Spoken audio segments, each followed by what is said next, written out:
श्री स्वामी समर्थ.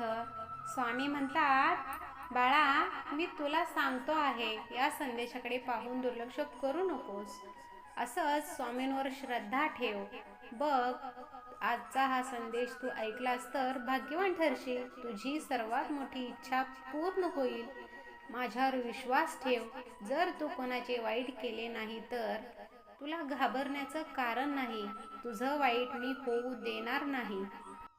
तू घाबरू नकोस, काळजी करू नकोस. मी सदैव तुझ्या पाठीशी आहे. तुझे जीवन आता पुढील स्तरावर जाणार आहे. तुझ्या आयुष्यात सुख, समृद्धी, आनंद लवकरच येत आहे. स्वामी म्हणतात, स्वामींचा हा आशीर्वाद प्राप्त करण्यासाठी आत्ताच या आपल्या व्हिडिओला लाईक करा आणि कमेंटमध्ये श्री स्वामी समर्थ असं टाईप करा. स्वामी म्हणतात, माझ्या बाळा, मी काय सांगतोय शांतपणे ऐकून समजून घे.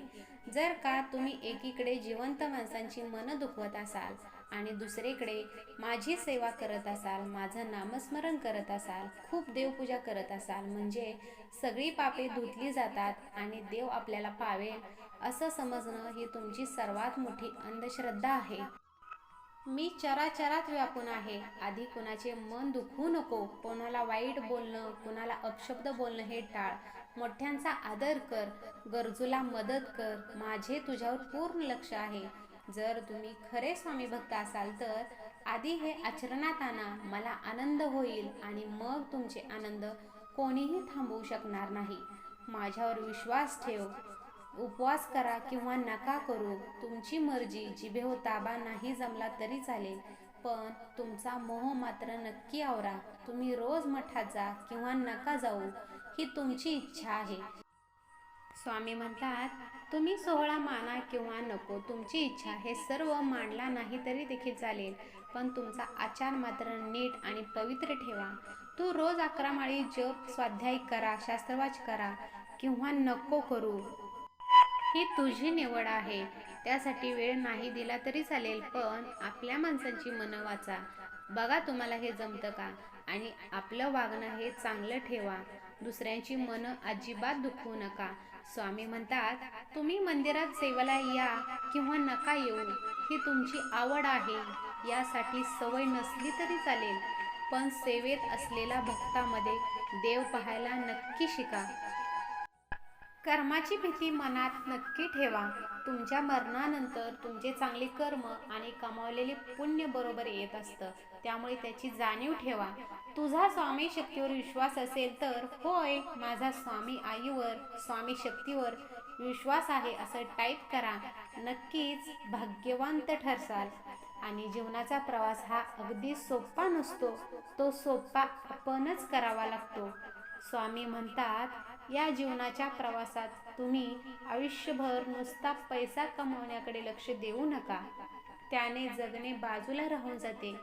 जन्माला येताना तुम्ही काय घेऊन आलात आणि मरताना सुद्धा तुम्ही काय घेऊन जाणार, सगळं इथंच तर सोडून जायचं आहे, हे लक्षात ठेवा. म्हणून जीवनाचा आनंद घ्यायला शिका. वर्तमानात आनंदी राहायला शिका आणि भविष्याच्या चिंतेमध्ये आयुष्य वाया घालवू नका. स्वामी म्हणतात, सहमत असाल तर आत्ताच या आपल्या चॅनलला सबस्क्राईब करा आणि या व्हिडिओला शेअर करा. या एका शेअर करण्याने कोणाचं हरवलेलं मन जागृत होऊन पुन्हा आनंदी जीवन जगायला सुरुवात होते. आयुष्य सरळ आणि साधा आहे. ओझं आहे ते फक्त अपेक्षा आणि गरजांचं. तुमच्या अपेक्षा आणि गरजांना आवर घाला, मग बघा आयुष्य किती सुंदर आहे. आपल्या पाठीमागे जे बोलतात त्यांच्याकडे लक्ष द्यायचे नाही. इतरांनी आपल्याकडे टाकलेल्या विटांपासून एक खंबीर पाया निर्माण करा आणि टीकाकारांकडे लक्ष देऊ नका. स्वतः त्या टीकेला प्रत्युत्तर देण्यासाठी आपलं कर्म करत राहा. जो तुम्हाला टाळण्याचा प्रयत्न करतो त्याच्या मागे धावू नका. कधी स्वतःला कमी लेखू नका, कारण या जगात प्रत्येक व्यक्ती अनोखी आहे. स्वतःवर लक्ष केंद्रित करा, कारण तुमचं लक्ष विचलित करणारे खूप भेटतील. म्हणून स्वतःवर लक्ष द्या आणि स्वतःला आनंदी ठेवायला शिका. अस्तित्व टिकवायचं असेल तर स्वतःमध्ये हिंमत पाहिजे. एकटं असलं तरी सर्वांना पुरून उरायचं. आपले विचार हे नेहमी चांगले ठेवा. तुमच्यासोबत कधीच वाईट होणार नाही, त्यामुळे स्वतःचे विचार स्वतः चांगले ठेवा. स्वामी म्हणतात, शांत राहून निरीक्षण करायला शिका, कारण प्रत्येक गोष्टीला उत्तर देणं हे गरजेचं नसतं. काही गोष्टींना आपले स्वामी उत्तर देतात. आपली प्रतिष्ठा खूप सांभाळा, कारण ही एकच गोष्ट अशी आहे जी आपल्या वयापेक्षा जास्त टिकते. त्यामुळे आपली प्रतिष्ठा उंचावण्याचा प्रयत्न करा. आपल्या कर्मातून कामातून ते सिद्ध करा.